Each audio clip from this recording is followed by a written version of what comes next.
Hello. So once again, today I was gonna roll a d4 to do a reading from one of the first. I was like, oh, I can roll a d4 to do one of the three kings of the underworld, Aeacus, Radamanthus, and Minos, the three judges. And I was like, well, if I roll a d4, who's the fourth one? And then I was like, oh, I did Hammurabi, Sargon, Hammurabi, Ashurbanipal, and Gilgamesh. I think it was Sargon. And I was like, oh, it could just be Sargon. I don't know if I actually like typed those up or if I just made it up as I was doing it. So I would have to like rewatch those videos to get those spreads. But this is the second time I've wanted to do it. So I think I eventually will.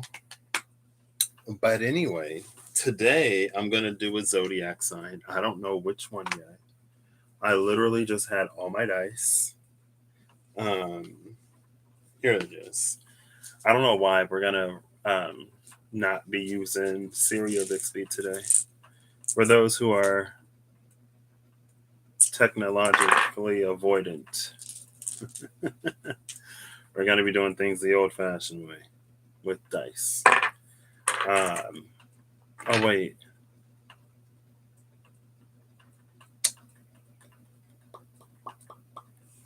Crap. Oh, I was like, I need a D12. I don't have a D12. Like D12s aren't a thing.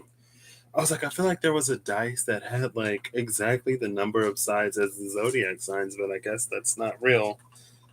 D12s are totally a thing. So I've already done 1, 2, 3, 4, 5, 6, 7. But I'm going to keep rolling this until it gives me a number that I haven't done yet. And then we'll see.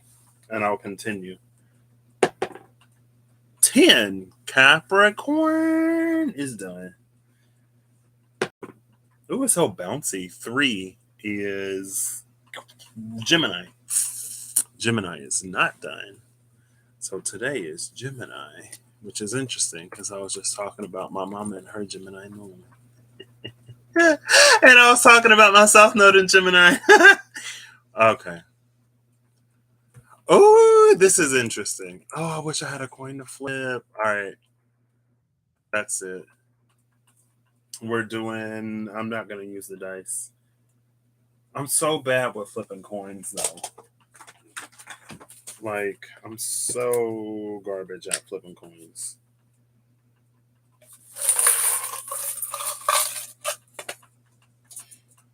So today on my lunch break, I learned how to cast the I Ching using quarters or coins because I went to the drink machine because I felt like something carbonated today. And I thought I took $1.75 to, have exact change, but turns out I grabbed $2.50, $2 coins and two quarters. But since they're $1.25, they gave me a quarter back. So I had 3 quarters. And I remembered one of my mini besties, actually. She said that she used coins to cast the I Ching. And so on a break, I was like, oh, well, let me look up how to use coins to cast the I Ching. So I found it and I was like, oh, okay, wow. And then I was reading into it a little bit more and I was like, oh, so that's why in the Tao Oracle they got all those different lines because I had no clue. So am I going to use the coins? I think it's interesting for Gemini because it's a coin, right? There are 2 sides to the coin, 2 faces. And it's also interesting because for Cancer, the one that won, it was 2 sides of the same coin almost. So Connecticut is the side of the coin. There you go. Maybe you can see it. Maybe you can't. Can we get some Connecticut? Connect I cut. So maybe someone's like cutting some cords on this full moon. Maybe. Sorry. I'm not gonna end up using the coins because it's easier. But for Gemini, I was like, oh, Gemini, two sides of the same coin, the twins. Interesting. Anyway, I learned how to do that on my lunch break. So I'm using the Tao Oracle. And in the Tao Oracle, they suggested a way to get the changes. So I'm partially going to follow what they suggest. And what I'm going to do is one is going to be old yin. No.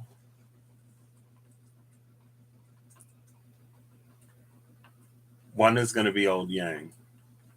6 is going to be old yin. So how did that work? Oh, Gemini, let me think about this. Okay, so this is what I'm going to do. Evens are going to be yin. Odds are going to be yang. Evens are yin, odds are yang. So a 1 is going to be old yin, 6 is going to be old yang. And those are the changing lines. And so I'm going to pull you a card from here. And then I'm going to roll this 6-sided die 6 times, and we're going to build the I Ching up. Or we're going to build the hexagram up. And then I guess we'll note where the lines are different than whatever card comes out for you. And maybe I'll pull a deck to clarify each line. So we can go even further. That's the plan right now. We'll see how it works out. So I could. Why is this up here? I would timestamp when this starts, but I will, because I'm already like 7 minutes into it. So we'll say intro 0000 or 000. I thought about Christy today. I should send her a message. And then into it at 7:30. Should be roughly correct. Timestamps are approximations after all. Gemini, you hold the North Node, right? No, you don't. No, Taurus is holding the North Node right now. You held the North Node. At some point, we have a full moon in Libra that's trining you. Libra, Aquarius. Can I get my air signs right? Can I get my signs right? Hello? I feel like I just had a thought. I don't know. So for Gemini, where is Gemini? What are we doing for Gemini? I kind of want to do 2 of them.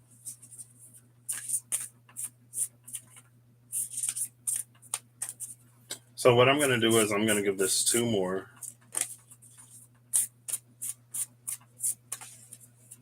Okay. I'm going to take the top card. Oh, I got 2. Darn it. I guess I got the top 2 cards and the bottom 3. Goodness. No, that's not how. No. I'll take the top card, the bottom card. I'm going to look to see which lines they share. And then I'm going to roll the dice to see if there's any that sort of like change in between. Oh, I know how I want to do this. And I need a different set of dice.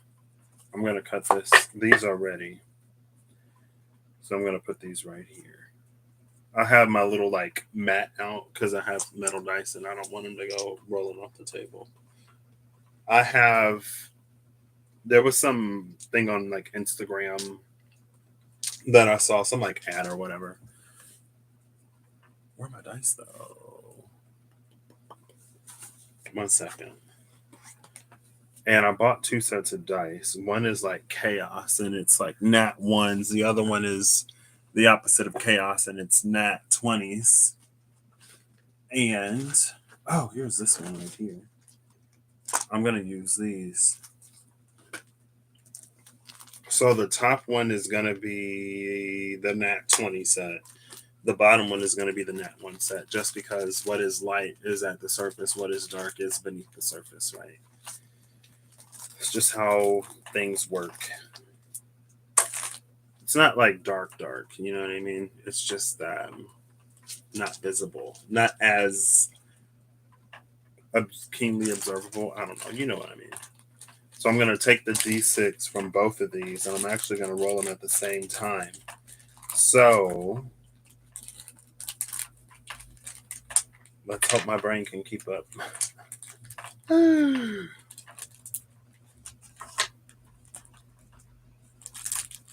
There's the D6. I'll set this here so I don't lose them. So this is going to be for the top of the deck. This is going to be for the bottom. So I already have these shuffled. So I'm going to pull. The top of the deck is number 27, Mountain Over Thunder, I think. Why is that fire? Yeah, Mountain Over Thunder. And it is the corners of the mouth. This is nourishment, health, well being, providing for others, creating balance, nurturing the body, mind, and spirit.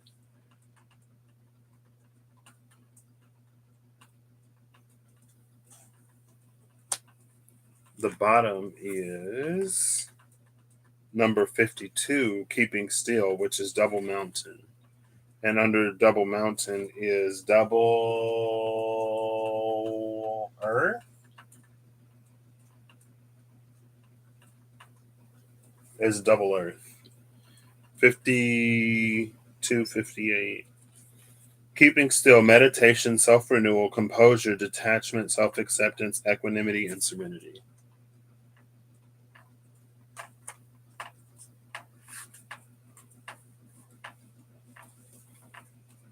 I'm going to set these over here.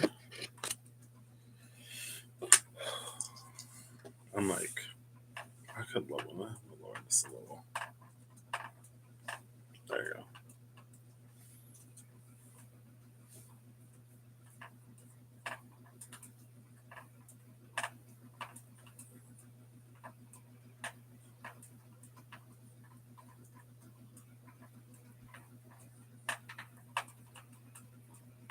So what's interesting is the top is like providing for others, but the bottom is detachment.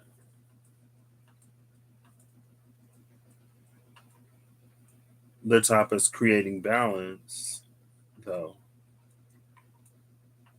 The bottom is composure.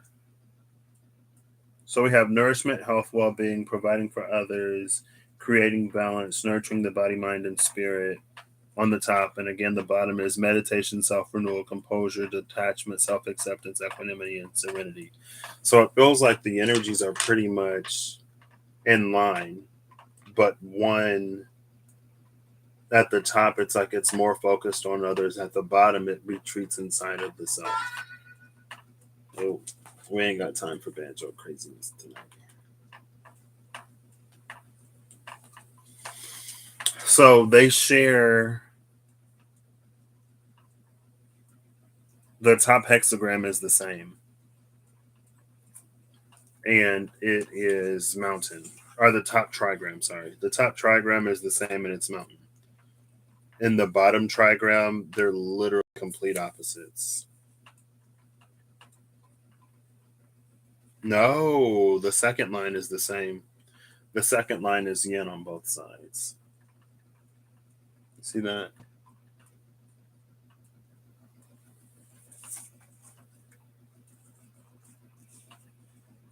Oh, I feel like now I'm like, I should have. Am I gonna use the pride tarot? am I going to use this deck that I'm reaching for right now? I am going to use the Pride Tarot. And I'm going to use the Pride Tarot because it's got a cheat sheet for me.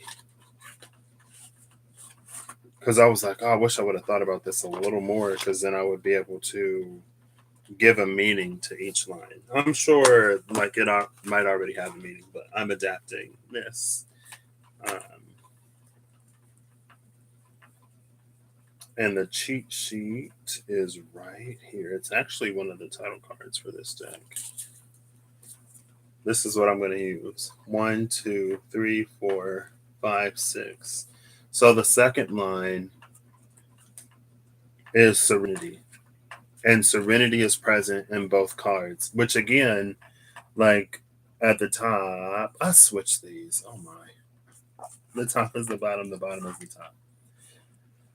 We have nourishment, health, well-being, creating balance, nurturing the body, mind, and spirit. At the bottom is that meditation, self-renewal, self-acceptance, serenity, literally, composure, and equanimity.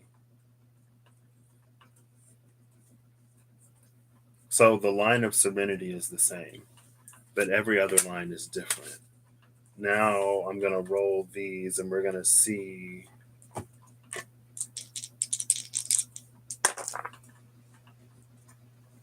So we got a 5 and a 3. I'm going to have to write this down.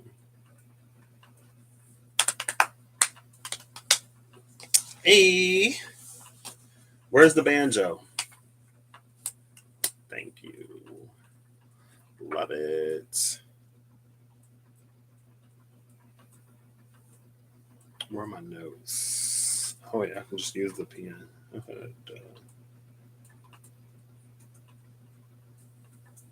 want to create a note. So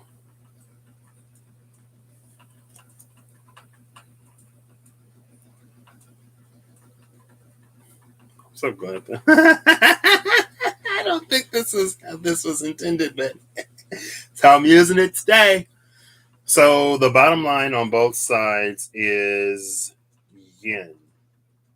Yin is even, yang is odd. So 1 is the old yin, 6 is old yang.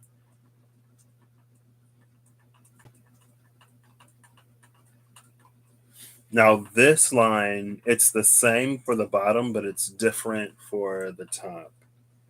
So I'm actually going to do it in a different color if it's different. So if it's the same, I'll do it in black.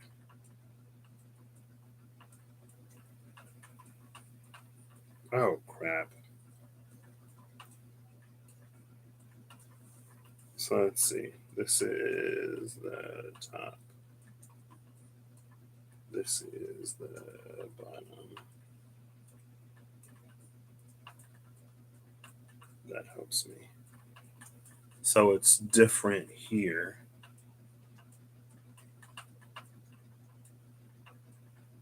But it's the same here.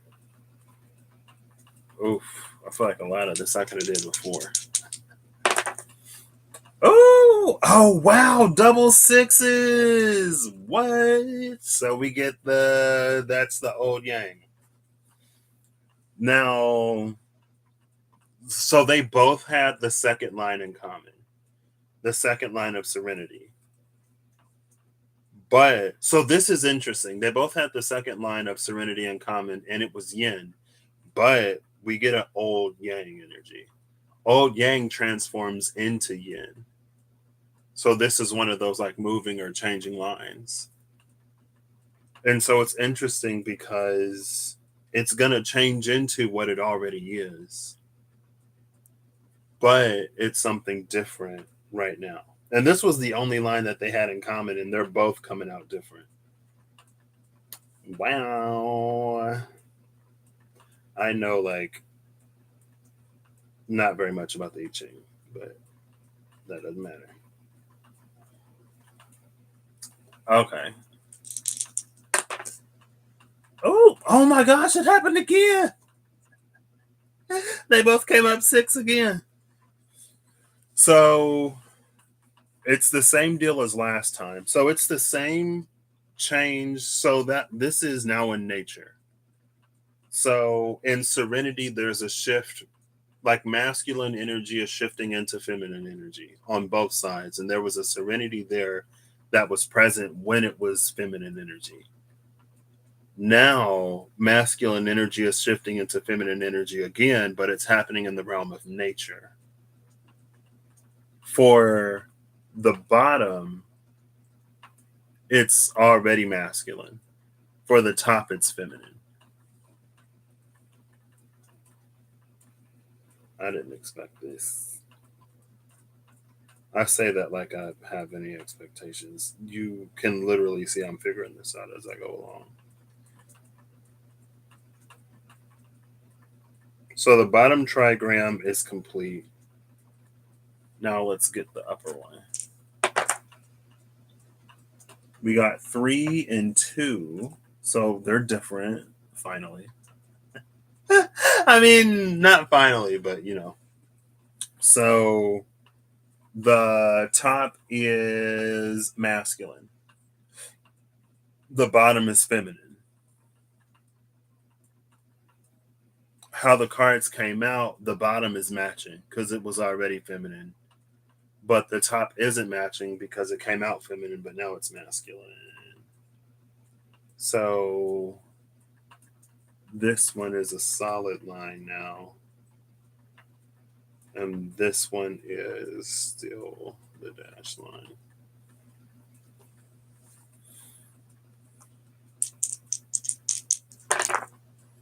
Five and 5.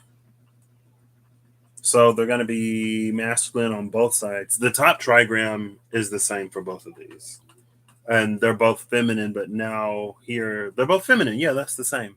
5, odd, feminine. So these stay the same. The healing is the same. Oh, I didn't want that.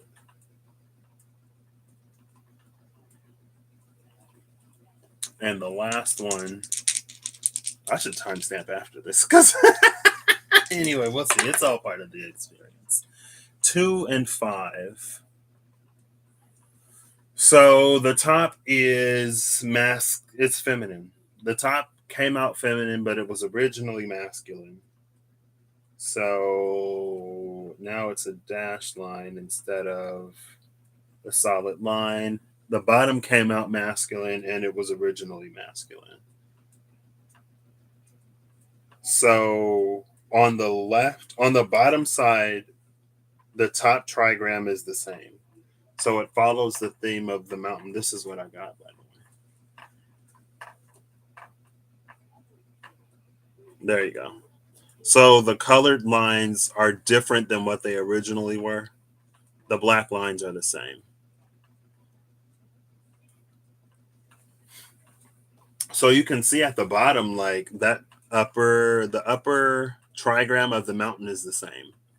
So that's that what steadfast, resilience. Let me see. I know what's in here somewhere. Now I'm like, I just wanted like a book of changes.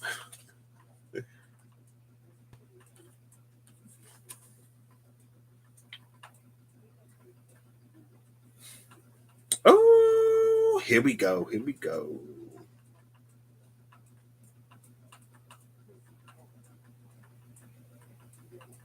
Hold up.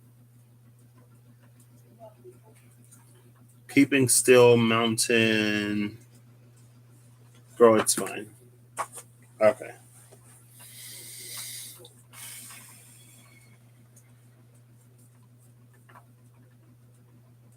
I feel like this is a lot to break down. Let's see. So this one changes into upper trigram is thunder.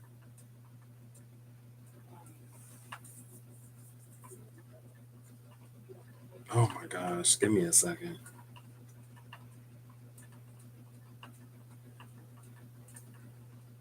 Oop.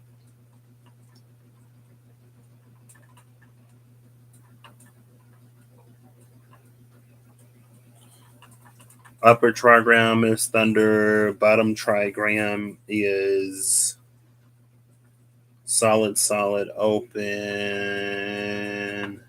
wind.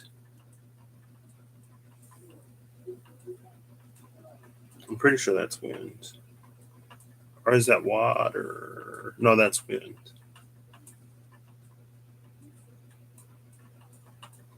It's a wind that becomes have no, the earth should be the earth, right? All three open is the earth, I'm pretty sure.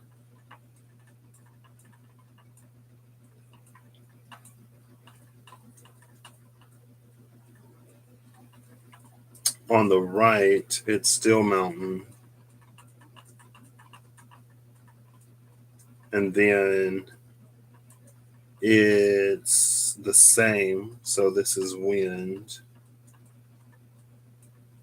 And it becomes the same, which is earth. So that's interesting. Because as we start, the top and the bottom of the deck, the light and the dark, I'm going to call it light and dark. Light is the top of the deck, dark is the bottom of the deck. It's to make it easier to separate. And then it also corresponds with the dice that I used, right? So when at the beginning, the upper trigram is the same in the light and the dark. But what's interesting is in the process of moving, shifting, and changing, the bottom trigram is the same in the light and the dark. And it's going to shift into the same thing on both sides. Now, in the dark, the upper trigram is the same as it originally was, but in the light, it's changing.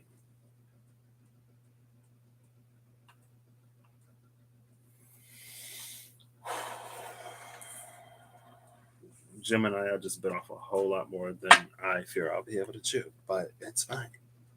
We'll get it. I think it'd be easiest to start. I think I'm going to separate these. I'm going to timestamp light and I'm going to do my best to run through it. And then I'll timestamp dark and I'll do my best to run through it. And if I have enough brain, I'll try to bring them together at the end. I will do my best. Actually, I said we're not doing technology today, as much technology today. So let's start with the light and I'll call it 2815.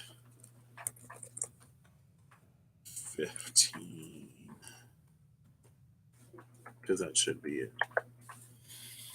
Okay. So, light side. I'm going to read the I Ching. I'm going to read the lines that shifted. So, the shifty lines, it's like old yang or old yin. And so that's lines 2 and 3. Because again, lines 2 and 3 are the masculine yang ones that are going to change into yin feminine. So in the entry, I'm going to read this. I'm going to read lines 2 and line 3. And then I'm going to read this hexagram for the new one. And the new one is number, let's see.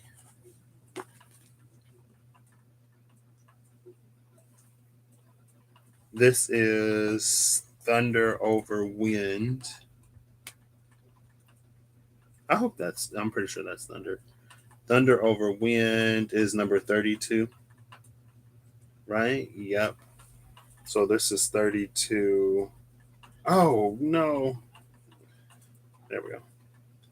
32 into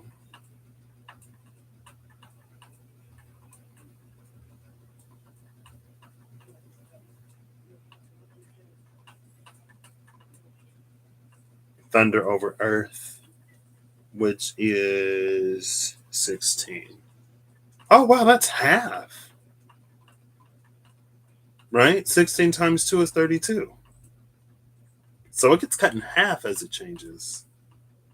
On the other side, it should start as no, that's mountain over wind.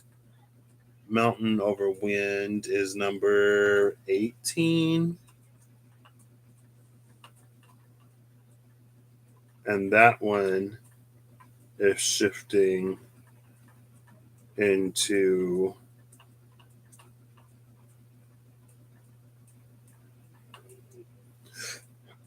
mountain over earth, which is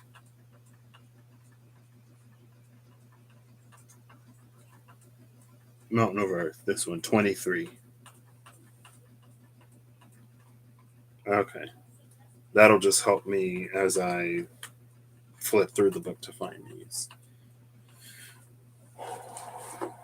All right. Lastly, I want to make sure I'm calling these the right thing. I know it kind of, sort of doesn't matter too much. Oh, here we go. This is what I was looking for. So, yes, that's thunder. All living things emerge in the sign of the arousing thunder. It's the direction of east in the season of spring. It's also the eldest son.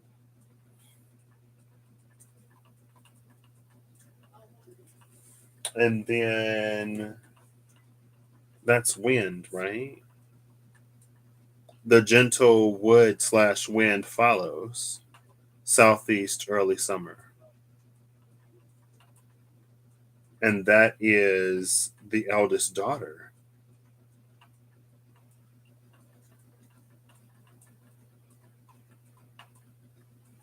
So on the light side, with thunder and wind, we have the eldest son and the eldest daughter. The axis of northeast to southwest. And these strengthen each other, which is cool. So now I'm going to read this. This is the bottom, number 27. Let's see. Oh, open right to it. Or flipped right to it. Health and well-being. Well-being. Okay. Health and well-being mean more than just freedom from disease. They are a radiant manifestation of balance in body, mind, and spirit. When the body and mind are balanced, are in balance, our capacity for spontaneity, joy, and peace is increased. We eat food to nourish our bodies, but every level of our being requires nourishment, which it takes from the sources available to it. Your quality of life reflects how you are nourished, how you nourish others, and the way you function in the world. This is heavy solar plexus energy. So you stay out. One for the solar. There we go. You get the Wheel of Fortune on the light side. And it's all black and white.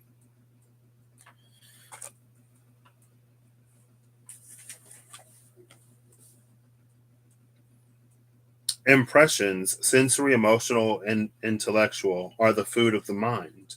We receive a barrage of impressions from television, computers, music, movies, books, and magazines, and often end up carrying too much weight in our heads. Simplify your life by eliminating anything that does not promote wholesomeness. Okay, I'm not going to read too far into this because then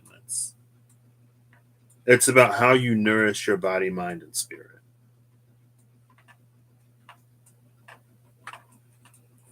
Now, on the light side, both of these trigrams are changing. So it's a space where it feels like it's great observable change.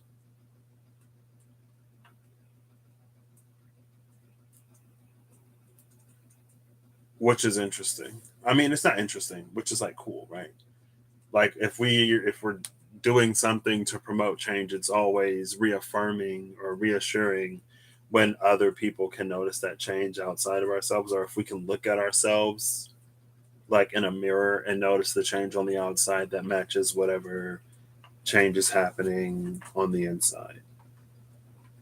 Now, with the Wheel of Fortune being here, I would say it's definitely the energy of like the things that make you light are changing. So the things that bring you joy, happiness, peace, tranquility, serenity, maybe it's going to be different than what it was before. I don't know if it's like a coming of age sort of thing. Like, when I was younger, I partied hardcore, but now that I'm getting older, I'm like, finding other things that I enjoy besides whatever I used to enjoy. It also, though, it feels like you are setting the stage. It's a very Leo energy, which isn't extremely odd for Gemini. Um, but it feels like easing people into a new you, which might be the real you, or just maybe a newer, like it's either like there were things that you weren't necessarily sharing or showing that now you will, because you reach the point where it's like you don't want to pretend to be somebody else anymore, or you don't want to feel like you're suppressing your own truth by not being who you are in your full authenticity. But it feels like if that's the case, then like you'll be easing people into it in a way. It's not necessarily like an all at once type of thing. I mean, it could be, right? Take it as it resonates. And so you got a lot of lines. You got a lot of lines lines 2 and 3. Lines 2 and 3 are the ones that are shifting. So right now, the energy is masculine, but it's going to shift into feminine. This for the top. No, this is different. 1 second. I got to fix the bottom because this one is the same for the bottom. So it should be black.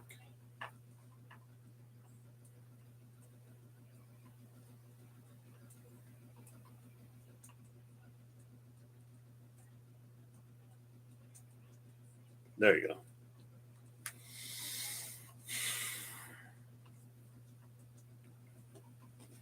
So for you, these are both different. Everything.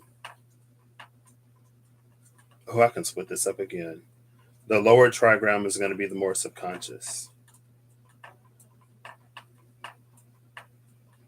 So again, it feels like it's that energy again of setting the stage. It's almost like there's an adjustment. So if you're sitting in the dark, it's like you turn on dim lights before you turn off the lights all the way, and that's to so that you don't like shock your eyes, right? And then you go, oh, it's too bright, turn it down. And so outside of you, this might be like the divine, the universe, spirit preparing you for, again, it's like a Leo energy, preparing you for like the next big thing for you. But they're like easing you into it. It's either they're easing you into it or there are experiences that you're going to have. There are people that you're going to meet. And it's like those experiences, those connections are going to be important for when you take the stage. And it's a very like Vanth energy. Um, it's like you have everything that you need. And if you don't have it, it will be easily accessible when you need it. Now, so there are changes in the spirit, changes in serenity, changes in nature, changes in sunlight, and changes in life. The only place where there isn't a change in the light is healing. And for me, that's reading as like you've already done all the healing that you need to do to get where you're going.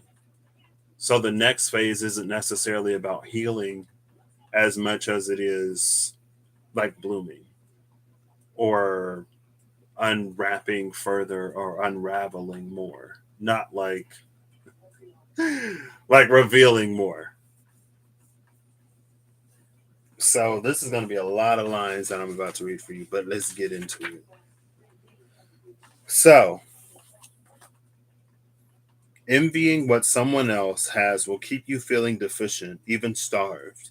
Forget about what is on your neighbor's plate and focus on how to provide for yourself. Taking care of your precious self is healthy self interest. Expecting others to provide for you is irresponsible, immature, and selfish. Although it appears satisfying, oh crap, I did it wrong. You can take that first line for free. I'm only reading the second and the third lines because those are the ones that are changing. Although it appears satisfying, the company you keep or your lifestyle itself is really not nourishing you. On a fundamental level, you're half starved. To continue in this fashion will deplete you to the point of collapse, in which case you will have no choice but to clean up your act. Forewarned is forearmed. So yeah, I wasn't really feeling that envying what someone else has energy. Maybe if that resonates for you, then take it. But it's the line two and line three. Taking care of your precious self is healthy self interest. Expecting others to provide for you is irresponsible, immature, and selfish. Although it appears satisfying, the company you keep or your lifestyle itself is really not nourishing you. On a fundamental level, you're half starved. To continue in this fashion will deplete you to the point of collapse, in which case you will have no choice but to clean up your act. Forewarned is forearmed. And again, that is this wheel of fortune energy where the solar plexus is. And the solar plexus is our sense of nourishment, nourishing the body, nourishing the mind, nourishing the spirit, which is literally what like this top teaching is all about. And I love that confirmation about it's like you're changing. And so the things that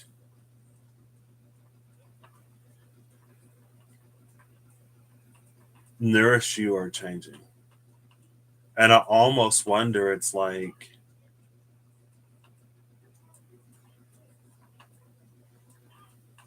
I guess it's a time of exploration. If you don't know what feeds you, then explore. Like try foods that you didn't used to like because maybe your taste buds changed. Um, Go for different experiences, or it feels like follow the flame type of energy, almost like you're a moth, but not in a bad way. Because again, it's like something in the light, most of the light is changing. Everything in the light is changing except for healing. And again, it feels like that's just like you've done all of the healing that you need. Now it's time to expand. Now it's time to grow. You've broken the surface. You're not under the ground anymore. You're not beneath the soil. So you get to bloom, you get to breathe, you get to feel the rain on your petals and your leaves instead of just like in your roots as it the moisture seeps through the ground, you know? And with all of this change, and I feel like it's so good for Gemini energy because Gemini is like the mutable of the mutable of the mutable. Like if it were for an earth energy, it would be, I feel like it could be more overwhelming for them because it feels like there might not be a lot of stability. Or it's just like to continue to do things that provide that stability is to deplete yourself because it's just not sustaining you. It's like the more you do it, the more you'd rather be doing something else, but you might not know what that thing is. So again, it feels like it's a time of great exploration. And maybe that's why the changes in the light are so observable and it's so noticeable and it's like everything.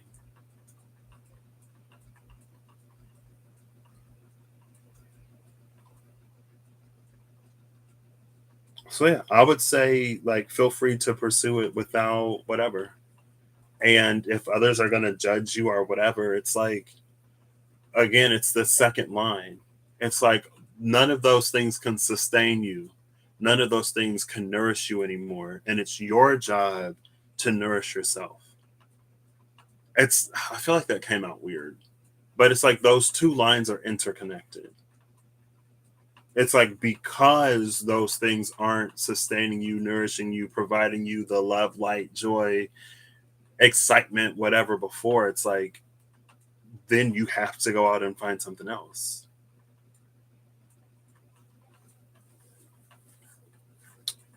I don't know. You might have a connection. You might know somebody that could do that kind of exploration with you, or you might know someone who can give you ideas.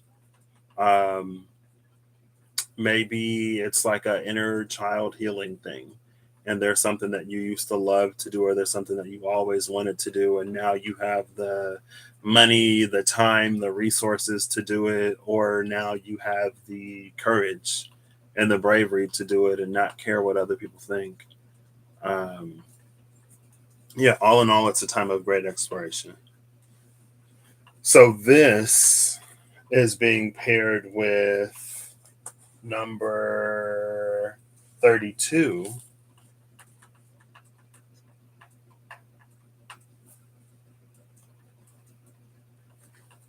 which is duration. The essence of a mountain is stability, a deep and abiding quality that withstands the test of time. It is the solidity of rock and the stabilizing function of earth, and it is unequivocally itself. For any relationship to endure, it must reflect the qualities of a mountain, as above, so below. Thunder over wind, yeah, okay. So this is the trigram that's like it's working together. It's like almost like this is the intermediary step because it's going to shift again. So it's almost like you're the caterpillar. You were the caterpillar in the light. You were the caterpillar that is in the chrysalis phase now, the pupa. And then you're going to become the butterfly or the moth or the adult on the other side of this transformation. But it's like this period of exploration is the cocoon, which is interesting because usually with the cocoon, it feels like it provides, or its energy is a little more fixed. But again, you're Gemini. So fixed for you is probably change. You're mutable. Just like fixed for Cardinal would be Cardinal to go out and start something new, to initiate something. Fixed for fix would be to continue, like to double down and make sure your foundation is good and shore up your, like take care of anything you need to take care of. And human life stability manifests as a firm footing in the here and now that takes each step with deliberate intention and doesn't get sidetracked by seeking shortcuts. It arises when you believe in yourself and in your endeavors and focus totally on the task at hand. The spirit of duration holds the vision, rain or shine, feast or famine. So you remain steadily on course and can adjust to constant change without compromising your integrity. Growth requires putting down roots, and that means making a wholehearted commitment. Otherwise, your efforts may be unable to sustain hard times, with the disappointing short lived affair as the result. Going deep can take you to great heights, from the horizon into the vertical plane of experience and beyond the familiar into a 360-degree perspective. From this vantage point, life expands into a multicolored landscape full of possibilities, and the mundane is revealed as a miracle. So, this intermediary phase, it makes me think of, I think it was, ain't nobody say Bixby. It was one of the cancers. I think it might have been like cancer too. It doesn't matter. Um, this intermediary phase, I literally just lost my train of thought. Oh, it was the one. It was either Cancer 2 or Cancer 3, and it was like there is some great position. It's the one that got. It might have been Patience. I think it was Cancer 2, where everything was on the back of the turtle. And it's like there may be something that you're doing, there's something that you're going after, and the divine spirit, your intuition and discernment, is trying to reassure you that you're on the right path because your physical environment may not instantly or quickly manifest whatever you're sort of like putting your energy into. And it's like maybe you hit a lull, or it's like you're starting to face discouragement from other people, but like something within you is telling you to keep pressing, to keep going. And this is interesting because I was thinking about this.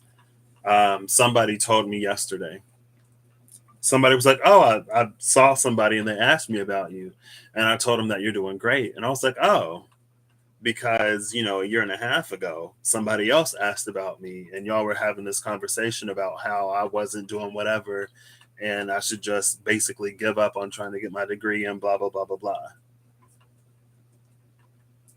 But now that I've made it, now that I've come through, now that I kept pursuing what, even when I didn't fully know, even when it was difficult, even when it was rough, there was a part of me that was like, don't give up, don't quit, keep going. There was a part of me that refused to quit. And now part of my reality is a reflection of what I stuck to.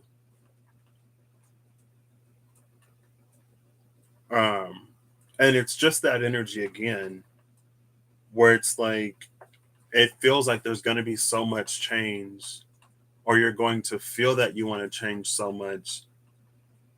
But this duration, it's bringing in an energy of attachment. That energy of attachment explains the detachment at the bottom of the deck. Because one of these is to detach, right? It's self renewal, self acceptance, detachment, and serenity.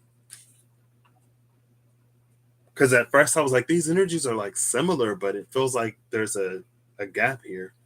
There's an energy of attachment coming in this intermediary duration. And it's almost like when things get rough or challenging, are you going to still do the things that nourish you? Or are you going to make the choice to like neglect the body, mind, or spirit for whatever reason? Now, when it's a for whatever reason type of reason, there has to be a certain level of, I guess, practicality that is involved, because if the reason is like a child that it is dependent upon you, then you can't necessarily neglect that child. You know what I mean? And so it might be a good time to just like, I don't know if like writing things down is like your thing, but it's like to just to know like what's really important. What is your top highest priority? And if a change is getting in your way, or if a change that you want to go for makes it difficult to sort of like meet that, then maybe have some consideration there for that. Because, as a human who isn't just, a spirit or whatever, sometimes there are some changes that like we want to make, but there are reasons why we can't necessarily in that moment, in that time. Um, but it just feels like there may come a point in time where, and it's interesting because it feels like you're already above the surface. But that's the thing about the life cycle of a butterfly, I guess, is that it has three stages. So it's like, yeah, you escaped the caterpillar stage, but the chrysalis, the cocoon, the pupa isn't the end of the life cycle. Like there's another step after this. And that next step is number 16, which is half of 32. So maybe you are going to shed a lot of weight or responsibility. Oh my gosh, I love this. Maybe you are going to shed a lot of weight and responsibility that's not really yours. Just like it's no one else's job to nurture your mind, body, and spirit, it's not your job to nurture anyone else's. And we can always, like, we can be there to, like, encourage and love and support one another. We can be there to uplift each other when we need it, but the love of someone else is no replacement for the love that we need to be able to give to ourselves. And there are just like certain things that we can't do for people, right? So the duration, your butterfly in this is enthusiasm. Oh yeah, when it went from 32 to 16, it feels like, dropping a lot of weight. But that's the butterfly. You get so light you can fly in the butterfly when you wouldn't have even thought that flying was a possibility at the caterpillar. And it's interesting because it feels like for the caterpillar, for the worm, or um, the caterpillar, everything in the air is like a predator. It's almost like birds eat caterpillars, and anything that flies would eat it. But by the end of its life cycle, it breaks into that very sort of domain, and it has an entirely different relationship. It's no longer prey to that energy.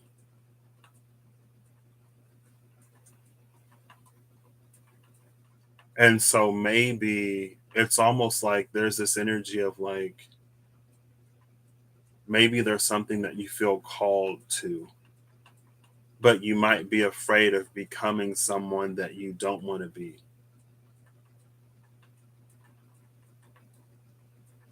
It's like if you have a parent that's not great and you don't want to have children because you fear that you're going to be the exact type of parent that you had.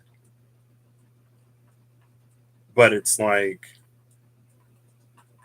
it feels like you've done enough that you won't be. And so by the time, because again, like the healing has already been done, the foundation is already set, but you have to build like on top of it. Because if you only have a foundation, you're only going to have a foundation. You're not going to have the house. You're not going to have the pool. You're not going to have the whatever you're building. Um, but it's like by the time you build it, you'll realize that like it's completely different. The dynamic, the relationship is going to maybe do a complete 180. We're talking about flipping coins here. Enthusiasm. I love enthusiasm. Enthusiasm manifests in all sorts of ways, but no matter what form it takes, it can hardly be ignored. To be enthused is to be electrified, turned on, zapped, lit up with an energy that is out of this world. Enthusiasm is generated by inspiration, and people so enthused can act as a bridge between the cosmic and the ordinary, the energies of receiving and giving moving through them in one continuous flow from the realm of the unmanifest into the world. And that's interesting because that makes me think of seeing the miracle in the mundane from duration. Um, to be in an all illuminated presence is an invitation to come and share in the beauty of their experience. One cannot help but feel moved by it. The music of Mozart, the sculpture of Michelangelo, the poetry of Shakespeare or Rumi are examples of the human hand and heart being guided to create something immortal through a work of art. But just as valuable is the ability to enthuse or inspire others, enabling them to transcend their own limitations. On a grand scale, we see it in great leaders and humanitarians like Nelson Mandela, Mahatma Gandhi, and the Dalai Lama.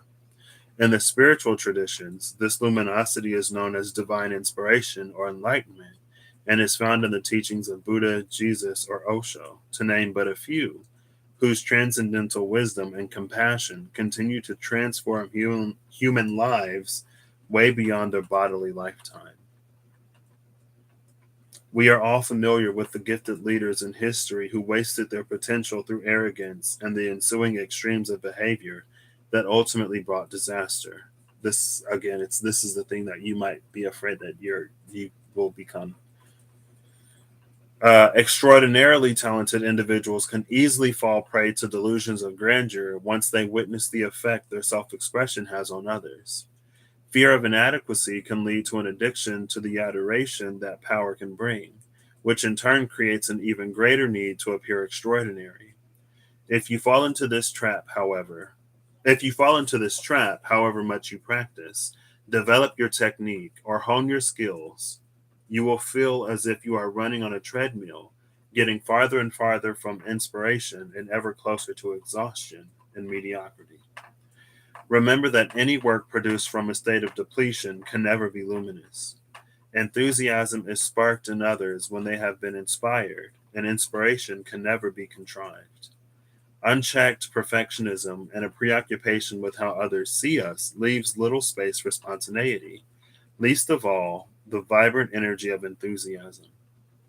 What is needed is the ability to maintain moderation and balance, which can only come with an intunedness to your surroundings, self awareness, and withdrawing from struggling to create a certain effect.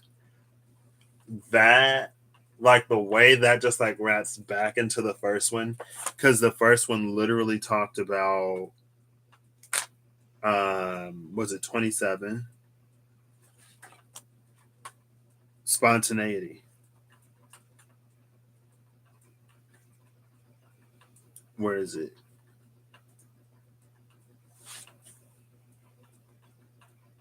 Here it is. Health and well being mean more than just freedom from disease. They are a radiant manifestation of balance in body, mind, and spirit. When the body mind is balanced, our capacity for spontaneity, joy, and peace is increased. That's that balance that it mentioned. And then I feel like it called back to duration somehow.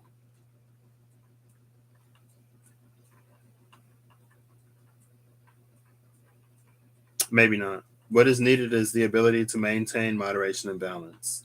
Oh, it ties into, again, like the self awareness, the self renewal, and composure of keeping still at the bottom. So, again, it feels like that plays into that energy. It's like it's the experiences, it's the people, it's something that you're going to either like you're already becoming acquainted with or something that you will become acquainted with that is going to be invaluable later. So again, it's just like whatever your discernment intuition is telling you to do, like keep with it. And it's just like how you can listen to your body. It's like if you eat certain things and your body doesn't like it, like you feel like sluggish or whatever. Um, it's like you can listen to your heart, your mind, and your spirit in the same way. If there's something that makes your heart heavy, um, and it's not like making your heart heavy in a way that's like, oh, that's really sad. You know what I mean? Like if it's something that drains you, then maybe it's not necessarily great for the spirit. It's also about like balance, right? So again, that sort of it plays into like if you have a child, then you can't necessarily neglect your child to do the things that you like need to do for you. So it's like you are still important because when you're at your best, you can be better for your child. And so like taking care of you helps you take care of others. And again, that was this balance between the top and the bottom, where the top was like nourishing others and the bottom is like taking care of self.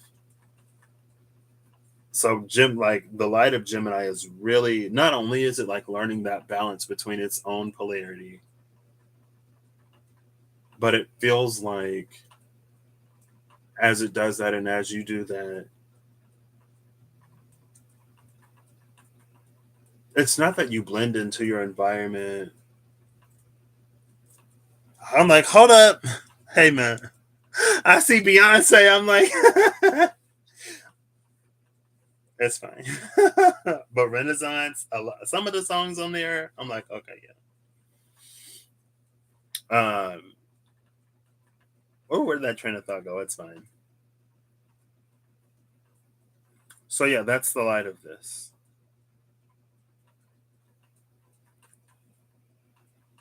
The corners of the mouth. The corners of the mouth, it's also, but Beyonce like is the one. Okay. Maybe I'll listen to both versions. Uh, with the corners of the mouth, there's an energy of breath here, but it feels like, and again, like there's so much. It's like it feels like where you start, you already like broke the surface, and so maybe you reached a point that's a lot like lighter than you were before, but you're starting to reach a point where it's like something is becoming suffocating again. With corners of the mouth, like it feels like it can only breathe from the corners of the mouth, like it's like instead of a, you know what I mean? By the time you reach enthusiasm, it's going to be a full breath. By the time you're in duration, you're going to take that full breath because in enthusiasm, you're moving and you're taking in that oxygen so that, you know, your body can keep doing that cellular respiration instead of whatever fermentation cycles where that lactic acid starts to build up and then you get sore. When your body doesn't have enough oxygen, then it starts to use other things to burn whatever to make energy. Oxygen provides the most bang for the buck, and it doesn't produce as many not great byproducts. Um, but like fermentation produces a lot of lactic acid, and that's what makes your muscles burn because it just builds up in the muscle when there's not enough oxygen to like do the other thing that creates energy anyway. So that was the light. Now let's move into the dark at 10707. So on the dark side, and I'm literally just going to keep typing or talking so I can type 10707 and it's relevant. You have Double Mountain, which I believe was keeping still. And it's about meditation, it's about going within, it's about connecting in that way. What's interesting is, though, since this is the dark, since it is the subconscious, it's making me think of the abyss, which is, that's not number 27. Number 29, double water, the abyss. Also, it feels like it's the interjection of like some scorpionic energy, but maybe that's because the south node is in Scorpio right now and the north node was just in Gemini. So, on the dark, on the subconscious, the light of the dark is the same. The upper trigram doesn't change through this. It starts as mountain and it stays the mountain. The bottom trigram does change. Now, the bottom trigram, it starts as like a third of it changes because the second line is different.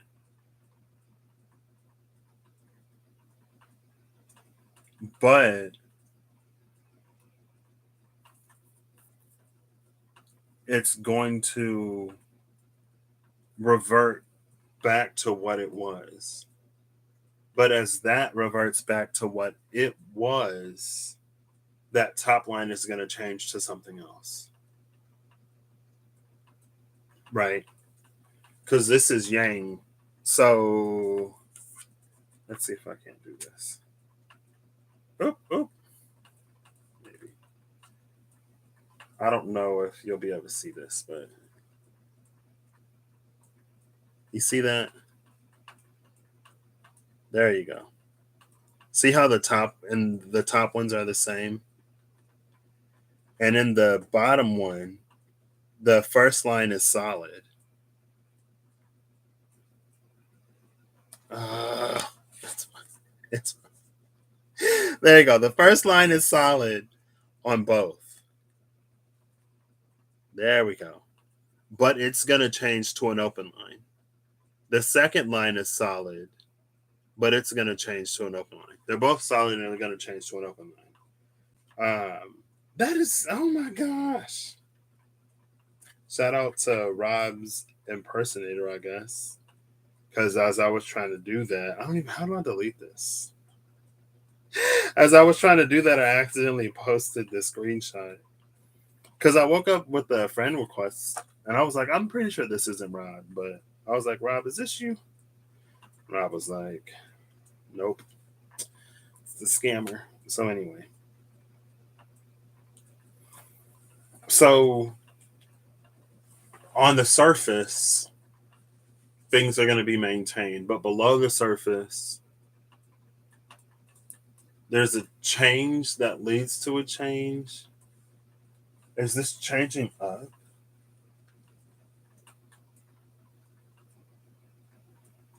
No, it's changing down.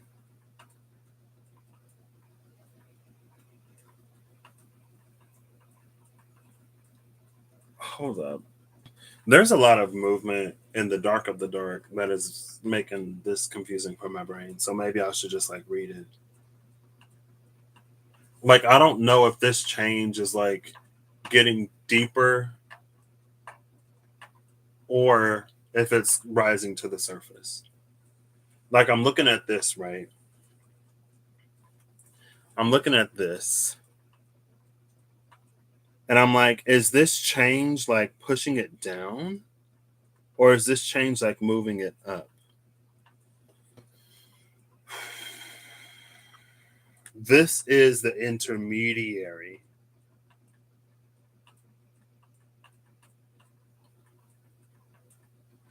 It just feels like it's interconnected in some way.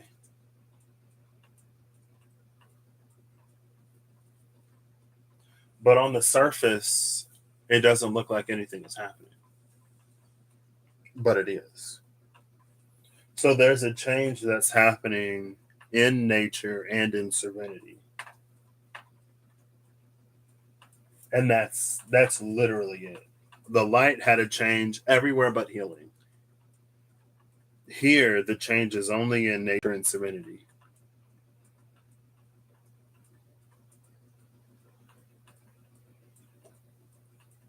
So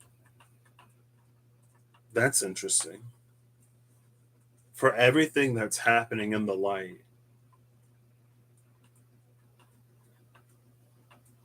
it feels like the change is a lot deeper than we would think it is. It feels like the change is a lot closer to the heart, closer to the core than we may think.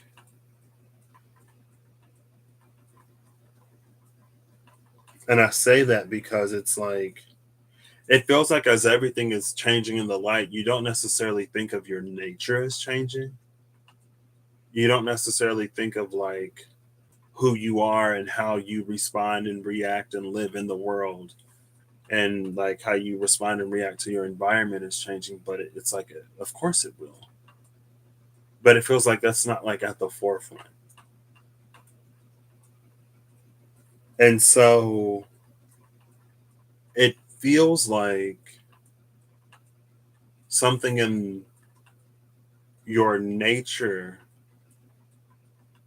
is changing on a very deep level that's a lot closer to like the truth of who you are. Maybe the capital T truth of who you are. I don't know, Gemini. I feel like all the signs or a lot of the signs or most of the reads now are bringing this element where I'm like, oof, this is a little deeper than I was expecting. But that's fine. We'll get into it. We'll see.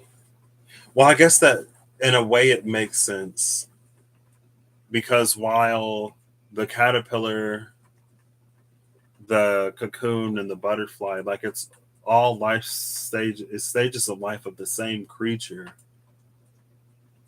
but each change is so vastly different that it's like the nature of the creature in each stage is like it's a different creature basically.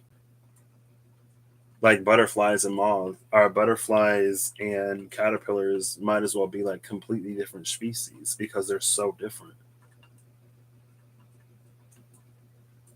Even their diets change. But it's like at the core. I don't know if it's like at the core of who and what that creature is, or if it's the resonance of what it will be.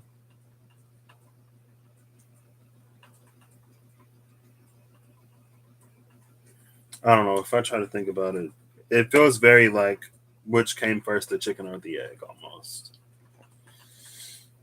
But let's get into these books and read.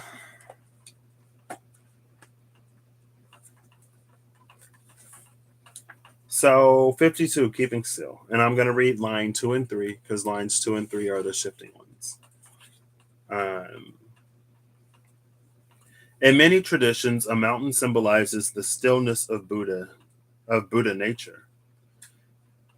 Serene and detached, rising above the bustle of mundane affairs, it remains unaffected by the passage of time and the strife of the marketplace. A mountain setting offers the perfect environment for meditation.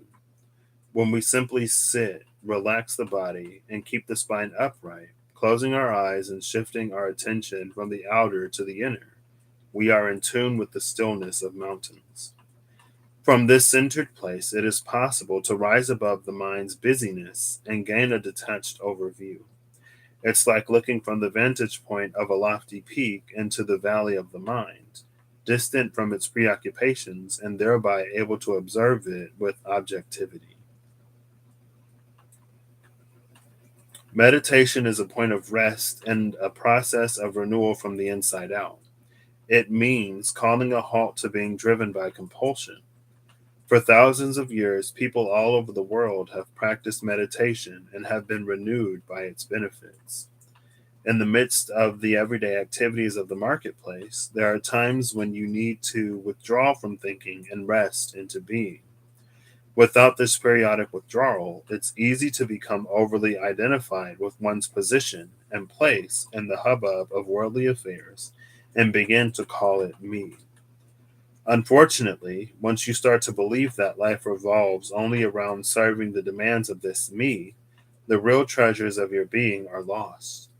Me believes that life's meaning lies in doing, and if you follow the dictates of that belief, you are taken on a long and frustrating journey to achieve something that in the end only takes you away from your own truth. The central point of meditation is to observe whatever is bubbling up in the mind and let it go. When thoughts are happy or fascinating in some way, the tendency of the mind is to grasp hold of them or to adjust its vision of reality to reinforce them. On the other hand, when thoughts are disturbing or painful, the mind works to get rid of them forcefully by suppressing them, or busies itself trying to assign blame to some external force. So, whether your thoughts are happy or sad, the mind wants to engage them in some way, to work out strategies to direct them according to its own preferences. Okay, so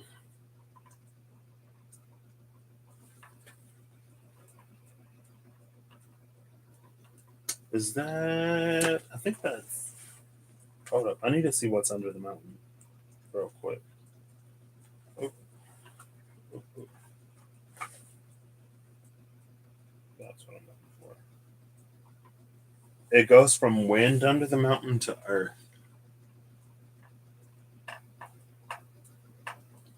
With wind under the mountain.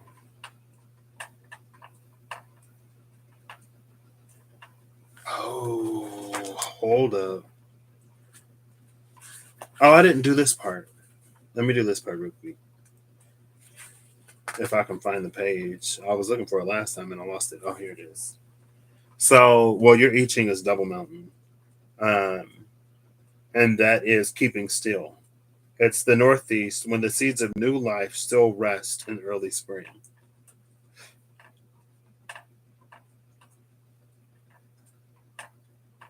And it is the youngest son.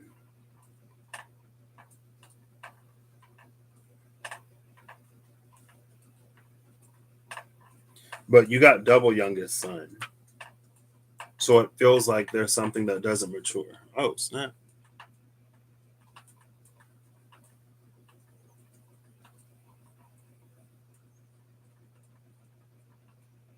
Yeah.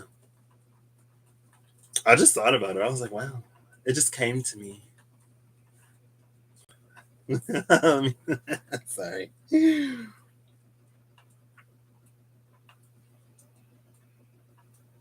Okay.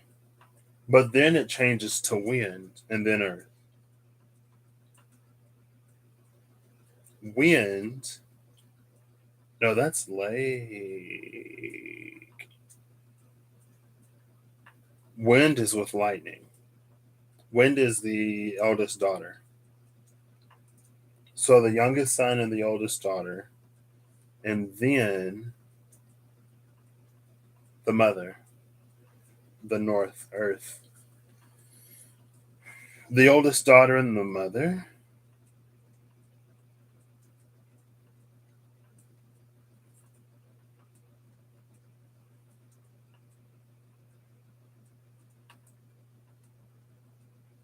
So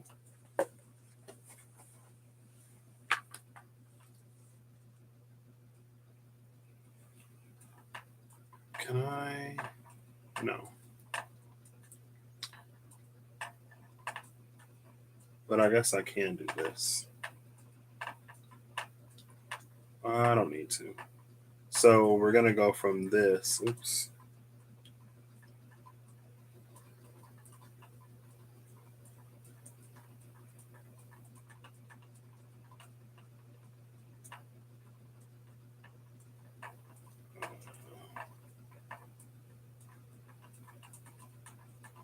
To this.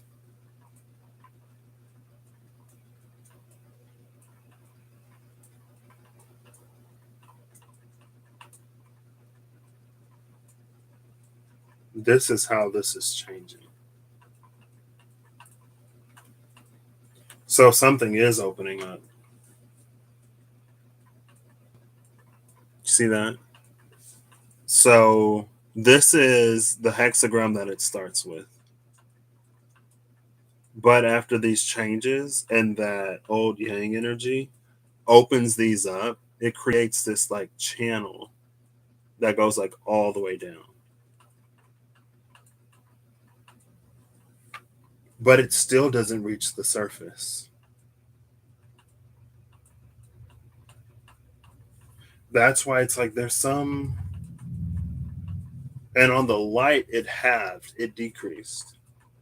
But in the dark it's increasing by a factor of 5, or not like by 5. It's going from 18 to 13 after we look at like the intermediary and final step of this change. Um, it increased from 27 to 32 and then it halved down to 16. This one is starting at 52 and it's going all the way down to 18, but then it's going to increase back up to 23. It changes by 5 to reach a 5. I don't know. It's just something about like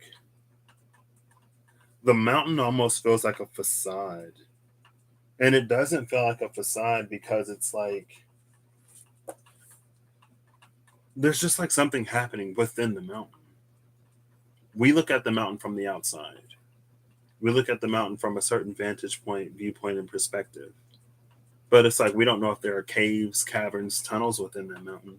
We don't know if there's a body of water under the mountain. Let's read the changing lines 2 and 3. So, in serenity, all harm done in this world is born from the harm we do to ourselves through unconsciousness, immaturity, and irresponsibility. Imagine what this world would be like if every day, for a period of time, everyone simply sat down, relaxed, and withdrew their identity with me. All the divisions that arise out of greed and need would melt away like frost in the morning sun. If you find that you've set something in motion that you can't control now, take the hint. A little more everyday silence in your life could be in order. And again, that's the line of serenity. So, feels apt or appropriate. And the line of nature, because of a long history of misunderstandings about what meditation really is, it is easy to fall into the delusion that a forced stillness is the same as one that is relaxed in nature, in natural. Nature, I was going to say natural, but it's nature, so there you go. They might look similar to the untrained eye, but they are not. Anything you lock up in a cage will just come back to bite you as soon as you let your guard down. If you can't sit still, then run and keep on running until you drop from exhaustion. It will be better for you than tying yourself to a meditation bench with repressive and unnatural force. So it's in the nature is unnatural. It's it's almost like chaos that's falling into serenity, and at the same time we're becoming more serene. Or Gemini, the dark side of Gemini, is becoming more serene. It's realizing what is not its nature. That's stuff that we project on the shadow. That's an energy of like someone telling you, or multiple people telling you, like, you're a bad person because of this, you're a bad person because of that. And over time, it's like you believe it. But then when you sit with yourself and you get real honest with yourself and you tell yourself the harsh truths and harsh realities that maybe you don't want to hear from you, you also start to get to see like what isn't actually you. It's like you're going to realize that there were things that maybe people put on you that are not you. Maybe people were just projecting onto you and you were just picking it right up. You were picking up what they were putting down and it was not yours to pick up. So, in some ways, as the light passes through the water and it goes as far as it can into the abyss, from all of the changing in the light, the nourishment, like it's your job to nourish your mind, body, and spirit, because nobody else can nourish your mind, body, spirit for you. But in the same token, oh, it was coming down here, but it was like flipped in a way and I already lost it. But it was related to what I just said. Some kind of like projection. And as light passes through water, it's distorted. So it's not complete and 100% true. It's not full truth. Um, so, yeah, as you become more serene, you're going to find things that are not actually your nature. And it feels like maybe that's what causes, like, it's like there's some harmony that is budding in between the deep conscious or the subconscious and the eternal, between like the soul and the psyche. I guess it might be a little easier to say that way. It's like they're brushing up, the soul and the psyche are like brushing up against each other, and the psyche is becoming like more and more like the soul, the truth of who you are.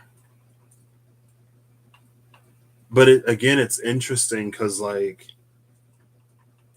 in the light, everything was so obviously changing, but it's like the dark is experiencing as much change, but none of it is visible because it's happening so deeply.